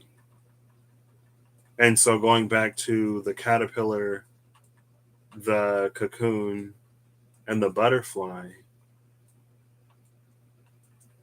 it's like there's something inside of the caterpillar that triggers the formation and creation of the cocoon. And then there's something within the chrysalis that triggers the breakout of the butterfly. I don't know why. Maybe it's an element of detachment, and detachment is here. Because I'm like, with all of this change, or with such a huge energy of change, especially one that's so visible, how can it be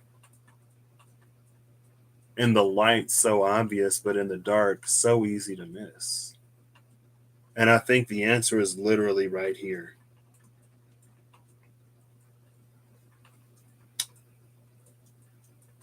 Uh, where is it? When thoughts are disturbing or painful, the mind works hard to get rid of them forcefully by suppressing them, or busies itself trying to assign blame to some external force.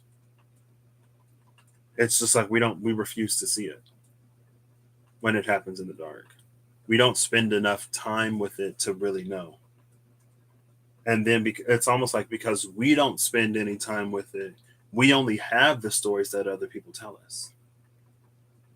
All we have is the projection to go off of because we don't venture down into it for ourselves to see for ourselves.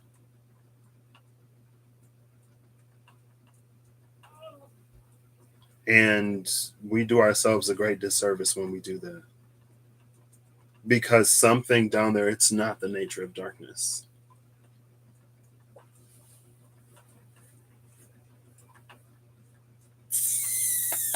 Okay, Gemini. So this is changing into number 18, which is, well, there's 19. Ooh. Work on what has been spoiled. Work on what has been spoiled. If you put your dinner leftovers in the fridge where you don't see them for days on end, eventually they start to grow moldy and stink. The same thing happens with mistakes and difficulties that we refuse to deal with. We can pretend we don't know about them or disguise them with the fragrance of other, more pleasant affairs. But all our mistakes and difficulties are learning opportunities. And when the use by date passes, the smell of decay has a way of intruding itself into every corner of the house. When that happens, it's time to face reality. Any further efforts to cover the decay with flowers or with rationalizations won't work. It's the moment of truth when all efforts to avoid facing the facts must come to an end. The first place to look is within yourself, without denial or embellishment, to see what part you have played in creating the current degeneration.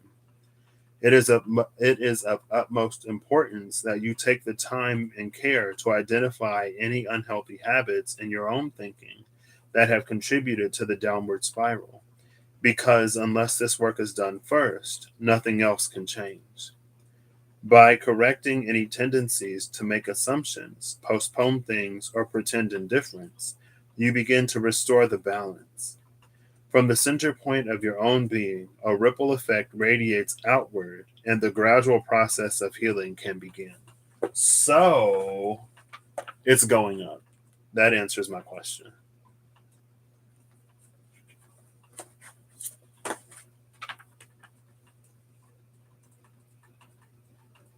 Uh,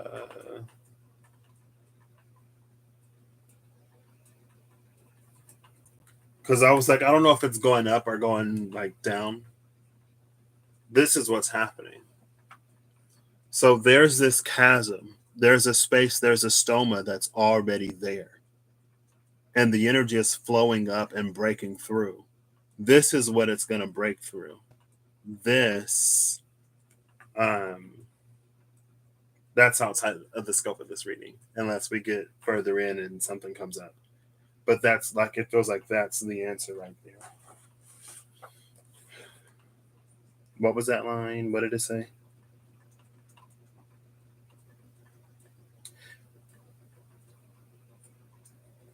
By correcting any tendencies to make assumptions, postpone things, or pretend indifference, you can begin to restore the balance. From the center point of your own being, a ripple effect radiates outward, and the gradual process of healing can begin. Um, and maybe that was the energy that felt like the psyche brushing up against the soul in some way, and something like breaking through as a result of that friction. Maybe it causes like microdermabrasion.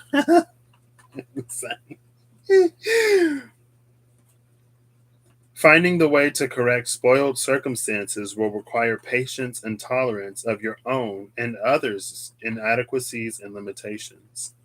If the negligence of others has contributed some part to the corruption, it is wise to avoid head on confrontations.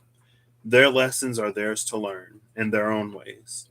The message of the hexagram of work on what has been spoiled is primarily directed to the one who receives it, and the message is to do the inner work needed to prevent a recurrence of the situation in the future. If, after careful consideration of the detached and contemplative kind, it is clear that what's needed is to take a break from the whole affair, then it should not be out of anger or vindictiveness. Instead, see it as restorative time for cleaning up your own act. By sincerely attending to cleaning up your own affairs and attitudes, you will be facilitating a restoration of balance on a larger scale and setting a positive example for others. So that tells me that it's not for you to worry about. It's not yours to take care of. All that is for you to do is to work on lines 2 and 3, to work on serenity to the point where there's some real realization, revelation of the truth of nature. That top line, the line of life, fitting, the line of life is for other people. It's for spirit, it's for the divine, it's for whoever's on the other side of the confrontation or whatever. It's not for you to worry about. So then that changes into number 23. And number 23 is splitting apart. The hexagram of splitting apart means that something in your life is at an end. Without endings, there would be no possibility of a fresh beginning to bring new life, for everything is cyclically restored by letting go of the old. We love the colors of spring, summer, and autumn, but once winter sets in, with the trees stripped bare, it is harder to appreciate their stark beauty. Just as winter is the season of naked, unadorned truth, so too the time of splitting apart forces change upon us by exposing the cold facts. I'm going to read that again because I got lost in that sentence. Just as winter is the season of naked, unadorned truth, so too the time of splitting apart forces change upon us by exposing the cold facts, heartache, disappointment, death, decay, that are seldom seen as beautiful. If you are dealing with separation or deterioration, you are in a vulnerable place, pushed by external forces, too monumentous to be denied, or momentous to be denied. On some level, you are facing the inevitability of death and you need to let go. Instead of seeing things that are naturally in opposition, such as light and dark, as simply as two sides of one coin, we tend to place positive and negative values on them. Hence, we see sadness as a threat to happiness, death as the defeat of life, and so on.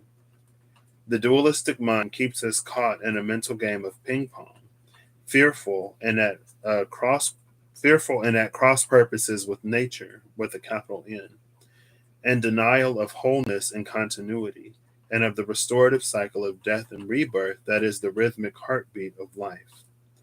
Our bodies are in a constant cycle of death and regeneration at the cellular level, yet when we face this process in our daily lives, it can seem excruciating. Nature, in her dispassionate wisdom, does whatever is needed to continue her ongoing rhythm. Yet, if it were up to us, we would cling to everything and everyone we ever loved forever. Even though we learn that holding on is a source of pain, we desperately resist letting go. When the due date, excuse me, on a product is passed, we don't hesitate to toss it out. But if it's a relationship, our health, or a job that is at issue, we experience shock, rage, or fearfulness at being caught lacking, naked, and vulnerable. Nothing is more distressing to the ego or threatening to inner equilibrium than being exposed as weak or disadvantaged. Under the circumstances, the only choice is to let nature run its course. Put all your energy toward facilitating the process. Be very firm with yourself, avoid self pity, and get ready to move on. Whatever is being put to rest now needs to be. Although things are deteriorating, you need not collapse with them. Instead, appreciate the transformative power of this time. Let go so that you may be restored is the dynamic of splitting apart. Withdraw now from any thoughts, situations, or people that are obstructing the process of letting go and surrender to it. Whew! Okay.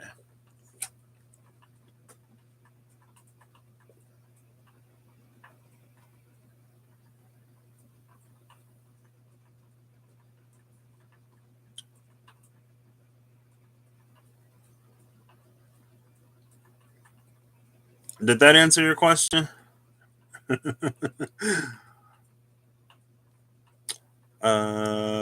starting to come up soon. How do you deal with the attachment to homeostasis? Okay, all right, good. Because I do not have the brain to provide anything else. So that's the conflict with nature. Everything is subjected to change. Everything changes. But there are some things that we hold as constant. There are some things, as we see, as like never gonna improve or never gonna get better. And sometimes those things are within ourselves. But it's almost like when we hold that as true, we don't allow ourselves the opportunity to know anymore or to be any different. And again, it's interesting because everything in the light is like so, like it's changing so much, you can't but notice the change. It is impossible to not see how much is changing in the light. But in the dark, which is the other side of that very same coin, there's nothing but stillness and stagnancy. And it's like, how is that possible?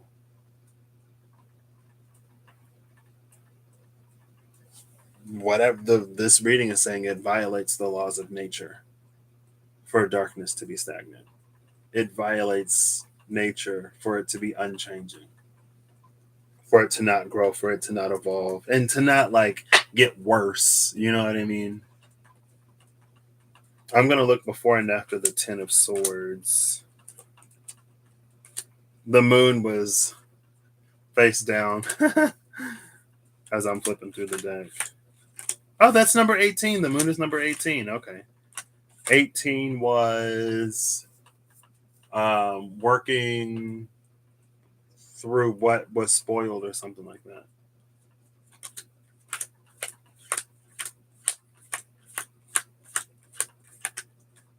Here's the Ten of Swords. There's a lot of swords here. So on the outside, oops, I didn't even pick up all the cards. On the outside is the Page of Swords and the Two of Swords. Before the Page of Swords is the Eight of Swords. A lot of swords here. But, you know, Gemini is an air sign, and this feels like a very heady energy, so.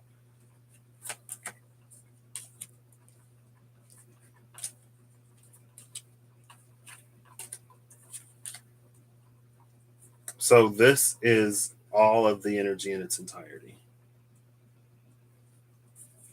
Well, okay, so let me do that again. This is what we're looking at. Before the Ten of Swords is the world. After the Ten of Swords is the Knight of Swords. After the Knight of Swords is the Two of Swords. Before the world is the Eight of Swords and the Page of Swords. The Eight of Swords and the Page of Swords is that, like, Page of Swords is reading very like novice, inexperienced thinking.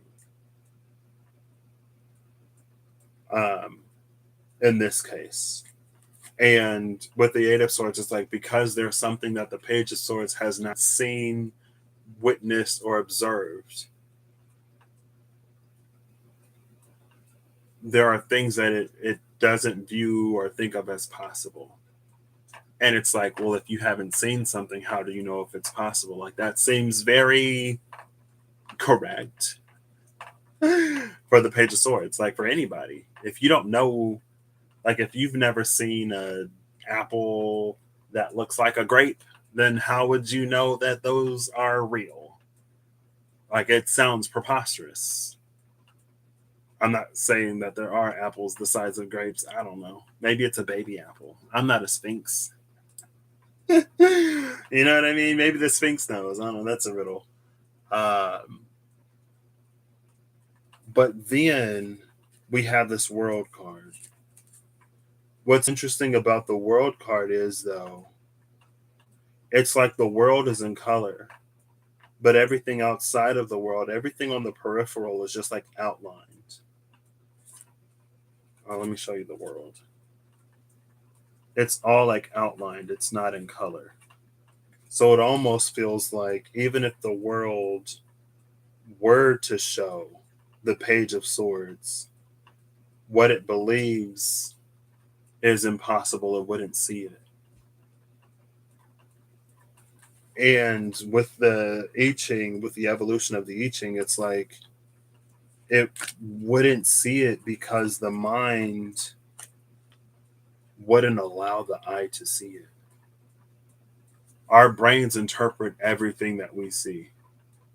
The image it goes from your retina to the brain, and the brain is like, oh, this is a blank. And then we see reality as blank because that's what the brain is saying.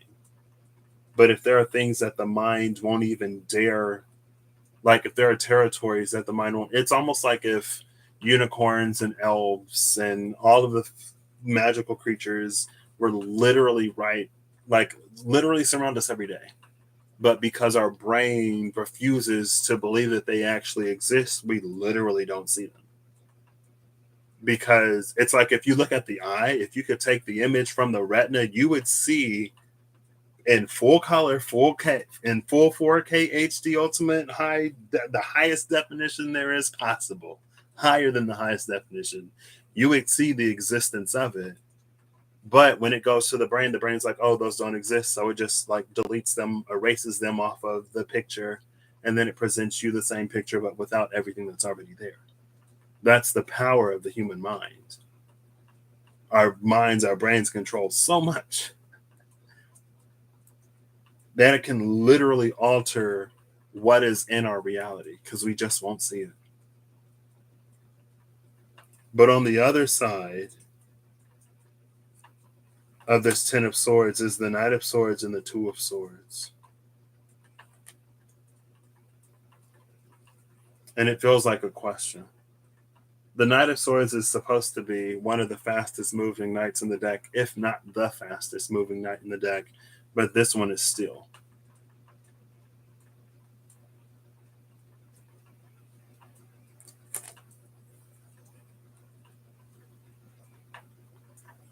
And I think ultimately it's like it's ending on a question more so than like giving an outcome. Because for the Dark of Gemini, it primarily relies on like, is Gemini going to look? Is Gemini going to face it? Is Gemini, I don't want to say interested in the truth because I feel like it goes beyond interest. Because like there are some things that we want to know, but they might not, like they may be associated with other things that like we don't. And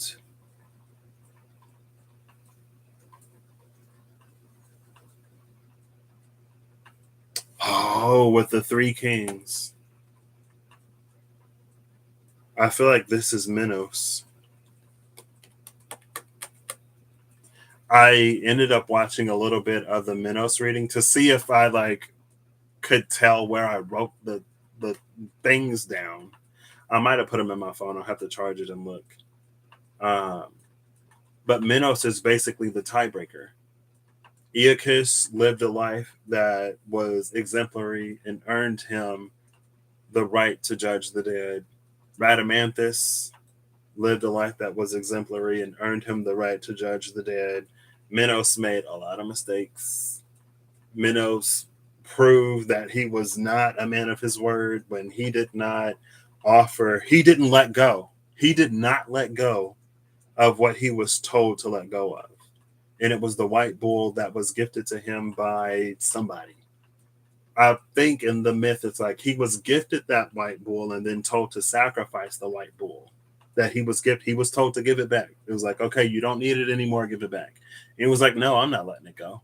And so some god or another made his wife fall in love with the bull, and she got pregnant and gave birth to the Minotaur. And Minos, so ashamed of what had happened or whatever, had Daedalus create the labyrinth under his castle, and he hid the Minotaur in the labyrinth.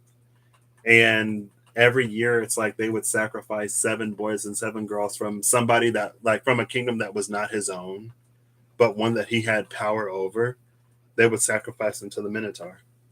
And that's when Theseus went down there, and Ariadne gave him the ball of yarn and the ball of yarn to get out of the labyrinth after he made it to the Minotaur, and gave him the sword to slay the Minotaur. And it's like, I think Rhadamanthus, one of them had like a life that it was like full of strife, but still had like the integrity to continue to show up as his best, even when the environment encouraged like the very worst of him.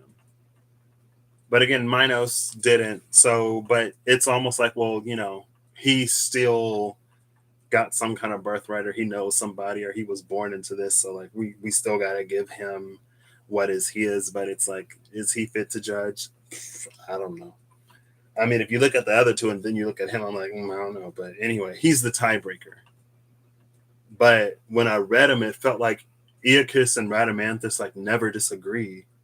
So it's like Minos never gets a say really, because they don't need him. But here it's like Aeacus and Rhadamanthus are at odds. And so now they need the tiebreaker when they've never needed it before.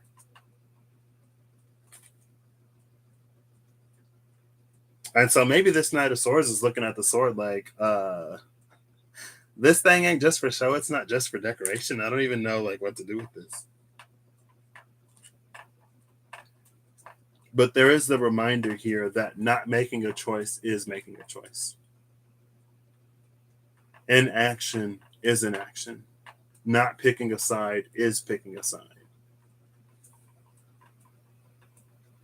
And it feels like, because the second one was to like deal with what has decayed, deal with what has rotten.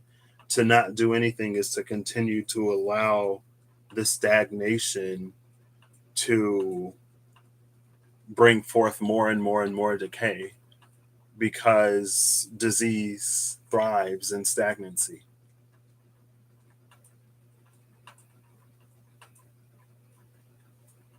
And that was wind that turned into earth, right?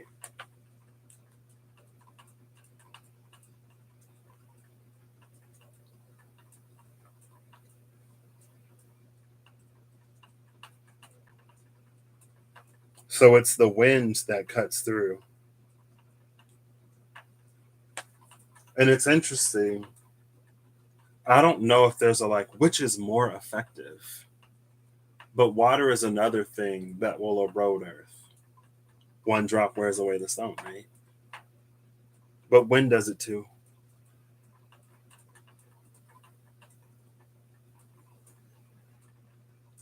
Earth being the mountain, earth being what is fixed.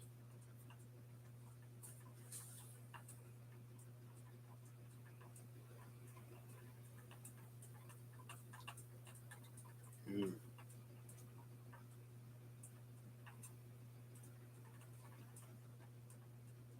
And maybe just like the butterfly in the light,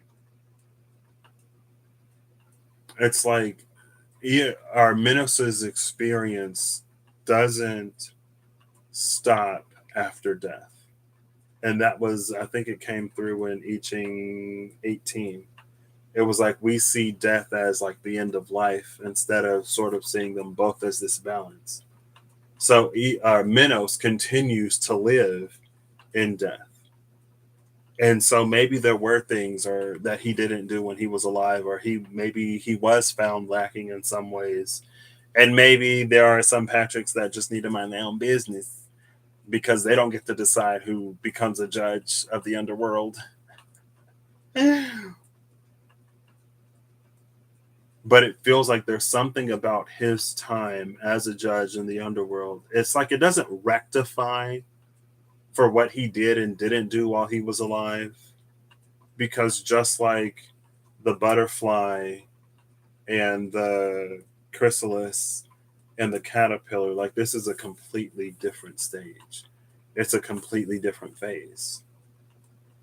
Like all of that is in the past. That is what needs to be let go of.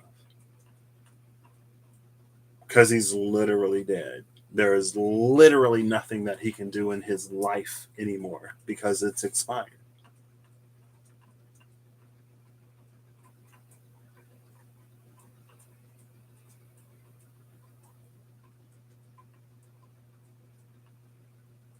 So again, that message of letting go comes back. And maybe Minos himself needs to let go of who he was in his life. It's like being given another opportunity to do something right. And it's easier to use that opportunity to the fullest when a certain level of meditation, introspection, healing, deep self acceptance has been done that leads us into that self renewal that all came out in the keeping still. Like after we've done all that, then it's easier to be who we need to be. It doesn't like just because like if we didn't do that, it doesn't mean that we can't be who we need to be. It just like it bridges the gap a little bit, so it's not like as much of a full leap. You know what I mean? Maybe it's a like chariot, you need to move instead of a like a full like take the leap and just trust that you will not fall to your death. But even if the fool falls to his death, that's only the end of that phase.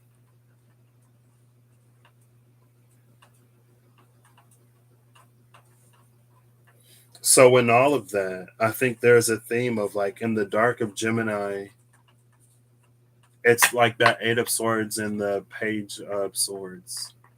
I'm just like knowing what our limitations are. Understand that we can only comprehend so much of the universe, the world, events that are going on, ourselves, even sometimes. And that when an opportunity to deepen that understanding or to increase the comprehension comes,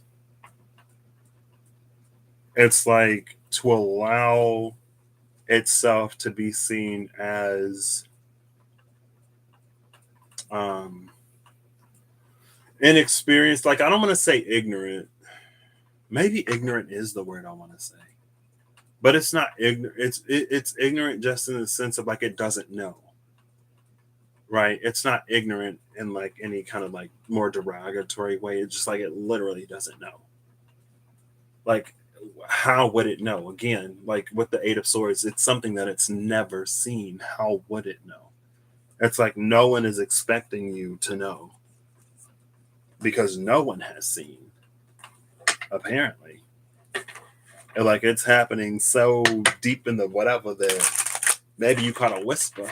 Maybe if your intuition is like super on point, somewhere out in your cosmic spidey sense, you felt a little tingle.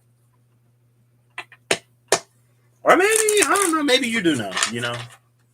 If you do know, then maybe that part doesn't resonate for you, so don't take it. Um, but it does remind me of the part that was like, sometimes we can be so consumed with like appearing a certain way that it's easy for our integrity to be undermined. I'm paraphrasing that last bit. But yeah, I don't know. That's interesting. It feels like some kind of truth, some very, very deep truth is attempting to reveal itself. It's either like attempting to reveal itself to the dark side of Gemini, the more subconscious, the deep consciousness of Gemini, um, or it's like working with the deep consciousness of Gemini to bring something like to the surface. Whew. Okay. So now I'm gonna get a final Pride Tarot card, and then I'm gonna end it. So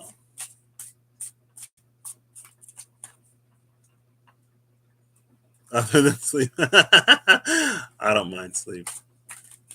Pretty sure you see a Sphinx.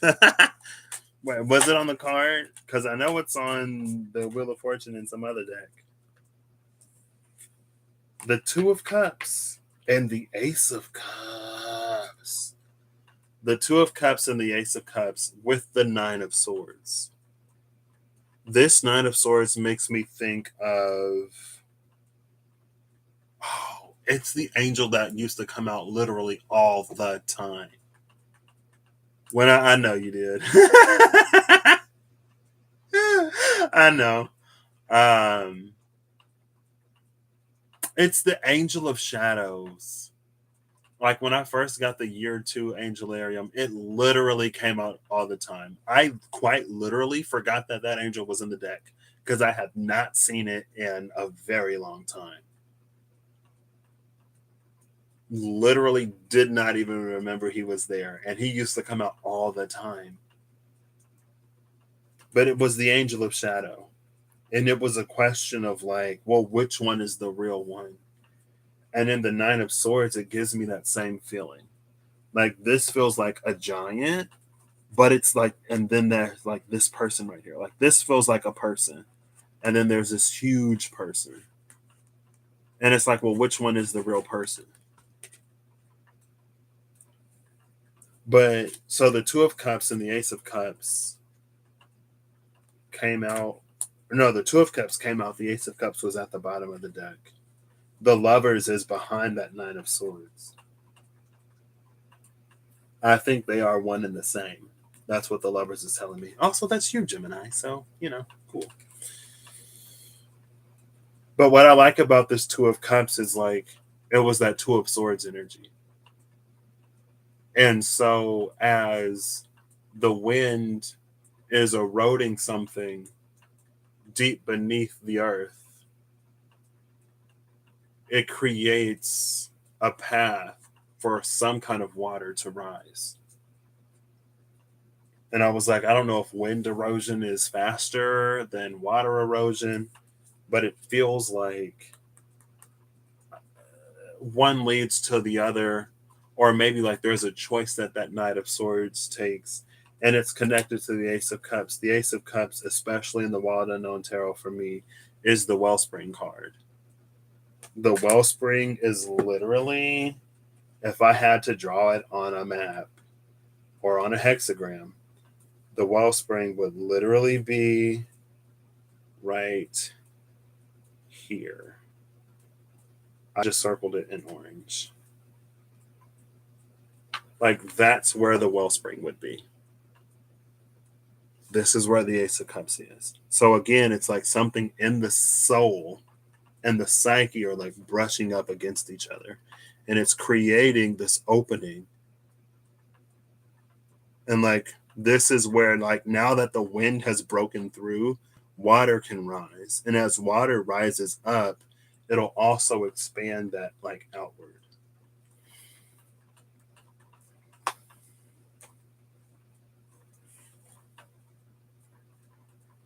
And then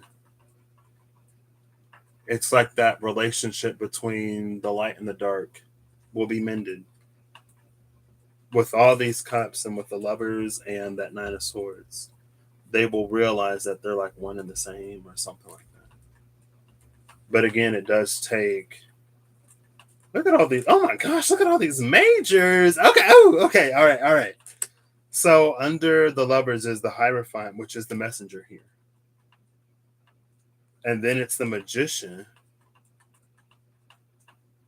And then it's Justice. Oh, hold up. And then it's the King of Swords. Justice and the King of Swords. It's the king where it was only the page before, where it was the knight that couldn't take action, or where it was the knight that didn't know which action to take.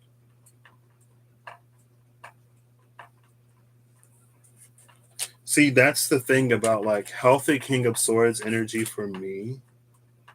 Like the King of Swords and the Queen of Swords, when they are in their highest, they know. They know what they know and they know what they don't know. And they are also open to allowing their knowing to be questioned. Because it's almost like the King and Queen of Swords are more concerned with getting it right. They're more concerned with getting it right than being right. I think the way we like typically view the King and Queen of Swords can be like they're so logical, they're so analytical that anything that is like watery or spiritual or intuitive, they automatically discard because it doesn't make sense. But I feel like higher or true like King and Queen of Swords energy, they know when only the supernatural, only the intuition, only that which exists beyond logic and reason could explain something that's happening that defies logic and reason. Like they are the ones that know when to go and consult the oracle because logic, science, the human mind cannot fathom or comprehend the complexity of the situation at hand. They know when to consult that which lies beyond their realm of knowledge. And that's something that the page and the knight might sort of like they can struggle to do, or a king and queen that is about being right more so than getting it right. Like they might struggle to acknowledge that they don't know something. They may struggle to appear as ignorant, or they may like they don't want to appear as ignorant, so they will just like basically project or give out answers just for the sake of like not looking like they can't do it, right? Even if they know it's not the truth.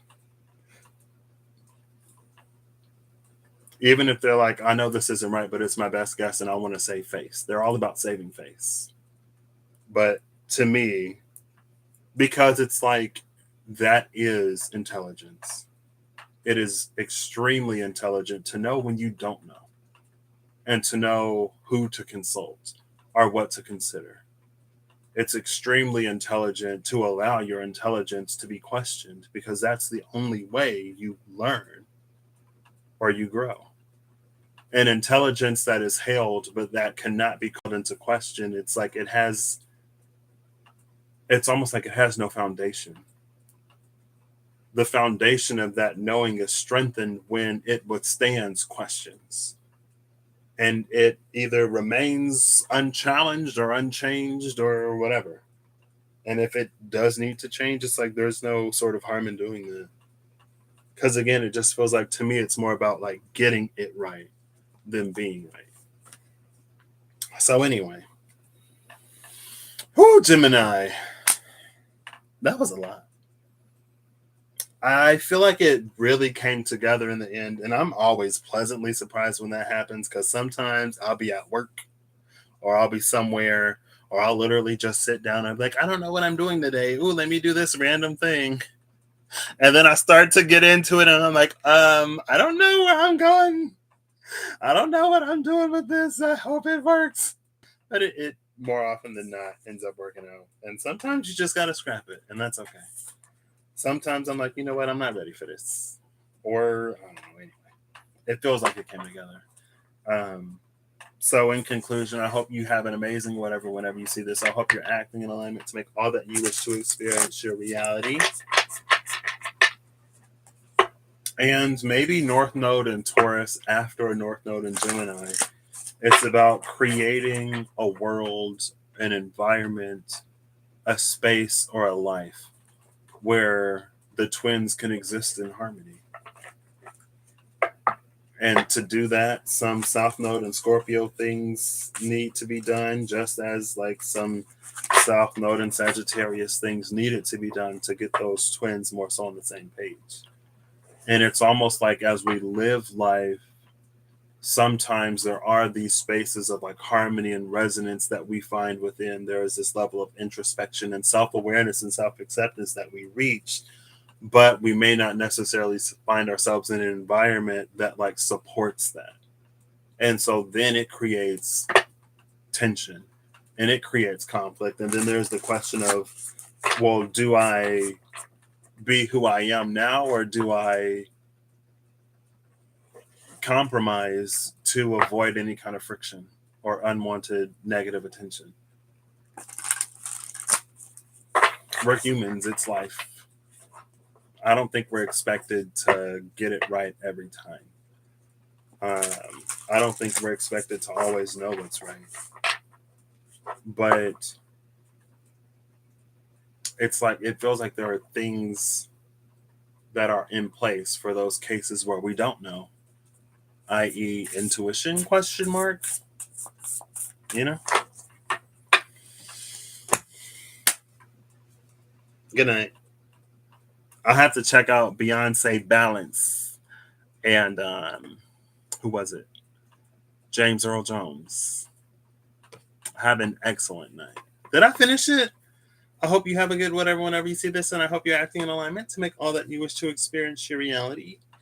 And Gemini, the path may not be easy, but I hope for you, like that one person or that one thing that lets you know that it's like that one person that you can just like be the you that you're becoming with, or that environment where it's safe, or that like your discernment or intuition is so strong that the divine showed you something and for you it's irrefutable proof that you are on the right path and to keep going. Because I think that can sort of be, it's like the challenge roadblock on one side was to keep up with those changes, even when conformity might be a little easier. And then on the other side, it was like to have the courage to face those things that we don't want to see, or to have consideration that we sort of like may not know everything. Um, and there's some comfort that is in a perspective that we hold, potentially. I keep saying we. I guess my South Node is in Gemini. That's a Gemini placement, right? We all got Gemini in our chart somewhere. All right. I'll catch y'all later. Have an excellent night, Matthew. I'll catch y'all later next time. And hopefully next time I'll have the spreads like written up for Iacus, Minos, Radamanthus, and Sargon, so that finally I can like roll a d4 and pull one of them, because I've been wanting to pull one of them, but I don't know where I roll them down.